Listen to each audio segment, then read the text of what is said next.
આજે તાળો આજના સમાચાર સાંભળીને બહુ ખરાબ લાગ્યું.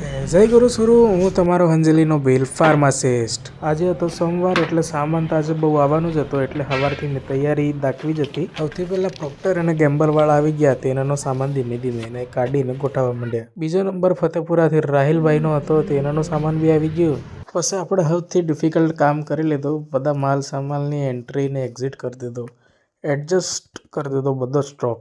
આ કામ મારા માટે થોડોક માથાનો દુખાવો છે, પણ આનાથી મને બહુ ફાયદો થયો છે એટલે હું રેગ્યુલર કરું જ છું. સાંજે જે શાંતિથી બેઠો હતો અને બીજું એક પાર્સલ આવી ગયું તો એને બી આપણે ચાલો એન્ટ્રી કરી દીજીએ. લો આ +1 પાછું એક નવું. આ સામાન ગોઠવીને પછી ન્યૂઝ ચેનલ ચાલુ કરી તો પછી ખબર પડી કે દિલ્હીમાં બોમ્બ બ્લાસ્ટ થયો અને 8થી 9 લોકોનું ડેથ થઈ ગયું. સમાચાર સાંભળીને થોડુંક દિમાગ ખરાબ થઈ ગયું. મૃતકોના પરિવારને ન્યાય મળે એવી જ આશા છે હવે તે. આખો દિવસ આમાં નીકળી ગયો અને સાંજે આવા સમાચાર સાંભળીને થોડુંક દુઃખ પણ લાગ્યું. કાલે આપણો દિવસ સારો બનાવવાનો પ્રયત્ન કર્યો. જય ગુરુ.